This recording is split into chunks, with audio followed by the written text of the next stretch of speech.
What's up, guys? Welcome back to the show. Hope you're doing well out there. Today, we're talking about money saving tips that actually work. Now, this is from an article by the Motley Fool. It's called 7 Money Saving Tips That Actually Work. So, we're going to kind of run through their list of 7 strategies and give my 2 cents on each one. So, number one, automate your savings. This is absolutely critical to saving money. People they're not very good at getting a chunk of money and saying like, okay, this is for spending, this is for saving. If you can just automate that process, you're going to do so much better because it's kind of a willpower thing. And you don't want to challenge your willpower with your money every single paycheck or every single time you get extra money. You want that to just be done and create a lifestyle where you know exactly how much money you're living on every week, every 2 weeks, every month, right? So automate that. What I personally do, I have money go out to several places as soon as it comes, every week. So some people, it's like as soon as it drops in their account, they have it go out. I have money going out to various accounts every Monday, essentially. So money goes to my stock trading account. Money goes to another bank for my emergency fund. Money goes to my savings account. Money goes to my travel and vacation, vacation and entertainment fund.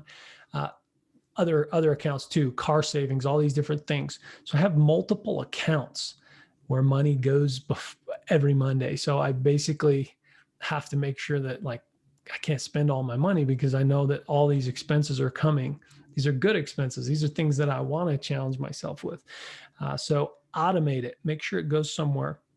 Number 2, use a high yield savings account. This is applicable to money that you're literally saving for, the sake of building interest. I think your emergency fund should also be in a high yield savings account somewhere that's accessible that you can get returns. So when you're talking about technically savings accounts, they're not very high yield in the grand scheme of things. So you might only get 2 to 4% on most of these things, but you should have it there rather than in like a checking account where you're basically getting none, or you're going to leave it under your mattress where you get 0. And so then you're basically just experiencing depreciation on your money. So put it in a high yield savings account. If you have any extra money, I don't recommend keeping a lot of money in savings accounts, really. I put money in places where it's invested. So you want to have an emergency fund, 3 to 6 months worth of living expenses in a high yield savings account. And then you want to put anything extra that you're saving for long-term into investments. So Roth IRAs, mutual funds, stocks, ETFs, however you decide to go about that. Wait before buying things you don't need. This is very much a delayed gratification thing. Millionaires do this. If you have the ability to sort of pause before you make rash decisions on how to spend your money, you'll make better decisions. So if you've been wanting something for several months and you've actually budgeted it and you still want it, pull the trigger. But don't buy things because you think it's on sale. There's always another sale. People are always trying to market to their audience and get more sales. They're willing to, if they did a sell today, they'll do a sell tomorrow. You need to control your own emotions and say, okay, is this something I truly want? If yes, then I'll make sure that it's worked into my budget and make it happen.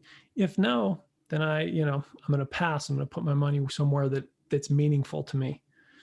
Number 4, use coupons whenever possible. This one I'm not very good with. I don't know all that much about it. I know there's certain apps that you can, or plugins for your browser that you can use to sort of find coupons online before you go purchase things. Of course, buying something for cheaper is saving you money, and that's more money that you can use somewhere else. So obviously it's wise. I've not been the best at that. Number 5, save all of your windfall. So meaning like any extra money, change you get back if you pay cash. You find money laying around. bonuses, birthday money, things like that. Like put those to work. Don't just take those as like, this is now more spending money. Take that money and put it to work for you. Remember, the more money that you put to work for yourself, the less time you have to spend working for more money. So any extra money that's not like standard budgeted income, put that to work for you. Save it. Get a side job, side hustle, right? That makes a lot of sense, but don't underestimate the earning power of a little side gig. Like you could make $15, $20 an hour doing pretty simple things like Uber Eats or pizza delivery, or, sometimes I like to go do some stonemasonry. I spend a lot of time sitting in this seat looking at this computer, and it feels good to get out there and, move my body, sweat, and do something that's hard labor. Kind of brings a new perspective, new feeling, and I can make some great money doing it, so it's like, don't underestimate how much money you can make in a side gig, even if it's only a handful of hours every couple weeks. It could really change your life. I hear people all the time say that they make hundreds of dollars a week or thousands a month on their side gigs. Thousands of dollars a month. Like if you could make $1,000 a month extra, that's 12 grand a year. Do that for a few years. You just bought a really nice car cash. Now, I don't know why I always go to buying cars cash, because cars are a terrible investment. But you get the point. 3 years of a little side hustle where you make $1,000 a month, that's a lot of money. If you invested $30,000 every 3 years into a stock market account that averaged 10% a year, you're making some real dough. In fact, in my last video, I used an example where if you invested $10,000 a year for 15 years at 10% interest rate, you would have over 350 something $1,000. It was like 360. That's a lot of money. That's life-changing money. That's a house. And so that's a big chunk of a retirement account. So don't underestimate side hustles and extra money like that.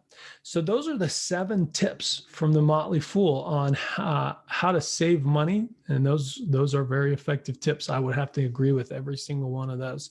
So I hope you found this video helpful. If so, please give it a like, subscribe to the channel, and share this with your communities. If you are a YouTuber and you're looking for ways to improve your game in YouTube, I recommend TubeBuddy. I'll put the link below if you're interested in those services to help you rank your videos and understand key terms that you could rank well in.